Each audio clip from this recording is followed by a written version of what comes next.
आदमी पार्टी को सपोर्ट कर रहे हैं दिल्ली में, कैसे देखते हैं आप इन चुनावों को? देखिए, ऐसा है कि कोई किसी को सपोर्ट करता हो, सवाल ये है कि दिल्ली के लोगों को कौन सपोर्ट कर रहा है। प्रश्न ये है कि इन 10 सालों में दिल्ली के लोगों ने क्या पाया और क्या खोया है। दिल्ली के लोगों का शहर का स्तर, उनके जीवन का स्तर की सपोर्ट किसने की है, किसने नहीं की है। दिल्ली में एडमिनिस्ट्रेशन का पूरा ढांचा जो है वो चरमरा गया है। ना जल बोर्ड काम कर रहा है, ना ट्रांसपोर्ट डिपार्टमेंट काम कर रहा है, ना एनवायरमेंट डिपार्टमेंट काम कर रहा है, ना एजुकेशन काम कर रहा है, ना एक्साइज डिपार्टमेंट काम कर रहा है। एमसीडी जिसको इन्होंने कहा था अगर हमें मिल जाए तो हम उसकी काया पलट कर देंगे, आज 2.5 साल के बाद एमसीडी में टेंडर भी सड़कें रिपेयर करने के टाइम अनुसार नहीं हो रहे। जो सरकार पिछले 10 सालों से ये कह रही हो कि मुझे केंद्र सरकार नहीं काम करने दे रही, मुझे एलजी नहीं काम करने दे रहे, तो अगर 10 साल से नहीं काम करने दे रहे तो अगले 5 साल भी नहीं करने देंगे। तो आप चुनाव ही क्यों लड़ रहे हो? या उनको सपोर्ट करने वाले उनको सपोर्ट ही किस लिए कर रहे हो? क्या केवल और केवल जब आप कह रहे हो कि आपको काम नहीं दिया जाता, अगर आपको काम नहीं करने दिया जाता तो आप केवल शीश महल में रहने के लिए चुनाव लड़ रहे हो? और अगर आपको काम करने दिया जाता है तो फिर आपको एक्सप्लेनेशन देनी पड़ेगी कि पिछले 10 साल में आपने किया क्या।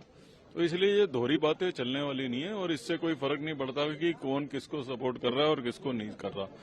दिल्ली के लोग तैयार हैं एक ऐसी सरकार के लिए जो बहाने ना बनाए। नरेंद्र मोदी जी के ना उसके पास बहाने बनाने की गुंजाइश हो। नरेंद्र मोदी जी के नेतृत्व में केंद्र की सरकार है और उनके आशीर्वाद वाली बीजेपी की सरकार है जो लोगों के पास बहाने नहीं सोल्यूशन लेके जाएगी। इसके लिए दिल्ली तैयार है। अरविंद केजरीवाल ने प्रधानमंत्री को देखिए, अब तो वो हर तरीके की चिट्ठी लिखेंगे। मैं तो दिल्ली के लोगों से ये अपील करना चाहता हूं कि कभी ये महिलाओं को कहते हैं कि हम आपको जो है 2100 रुपए देंगे, वो अलग बात है, लोकसभा के बाद 1000 रुपए नहीं दिए। आप इनका इतिहास चेक करिए कि पंजाब में सरकार है, वहां पे नहीं दिए। बीजेपी का इतिहास है, बीजेपी ने छत्तीसगढ़ में, बीजेपी ने राजस्थान में, मध्य प्रदेश में तरोताजा कर दिया। आज जो है ये संजीवनी योजना लेके आए हैं। ये संजीवनी योजना बुजुर्गों के लिए नहीं लेके आए, इनको खुद को संजीवनी की आवश्यकता है।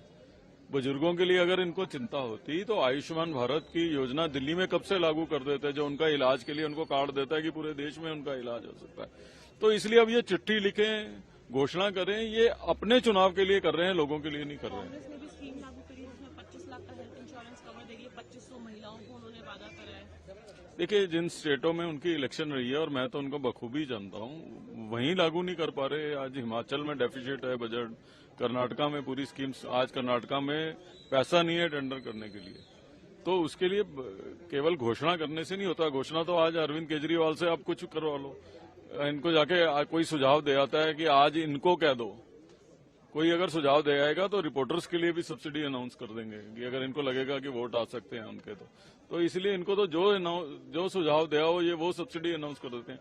पर उसके लिए प्लान बनाना होता है। दिल्ली में कभी बजट डेफिसिट नहीं रहा। ये भी मेहरबानी अरविंद केजरीवाल जी की है कि पहली बार ही बजट डेफिसिट हो गया। सीएम फेस पे कुछ कहना चाहेंगे क्योंकि वो लोगों ने होर्डिंग्स लगा दी हमारा को, और मैं तो भगवान से यही प्रार्थना करूंगा कि ऐसा सीएम फेस तो किसी शहर को भी ना दे और किसी पॉलिटिकल पार्टी को ना दे।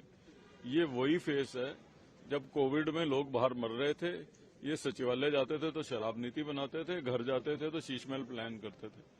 अभी मैंने आपको बताया कि एडमिनिस्ट्रेशन कोलैप्स कर गई है। दिल्ली में जब ये आए थे सत्ता में तो 930 एमजीडी पानी होता था, आज 950 एमजीडी पानी हुआ है, जबकि 25% दिल्ली की पॉपुलेशन बढ़ गई है। और वो 20 एमजीडी पानी भी ग्राउंड वाटर से बढ़ाया है इन्होंने। और सब जानते हैं कि दिल्ली में पोल्यूशन का लेवल हाई है, यमुना की सफाई होती नहीं, तो वो जो जमीन से पानी निकाल रहे हैं वो भी पोल्यूटेड वाटर है। और वो पोल्यूटेड वाटर ये दिल्ली के बाकी पानी के साथ मिला के दिल्ली का पानी भी खराब कर रहे हैं। तो अब तो समय आ गया है कि हमको जो है ऐसे लोगों से मुक्ति पानी चाहिए और दिल्ली को दोबारा से एक अच्छा शहर बनाना चाहिए जो एक टाइम पे हुआ करता था।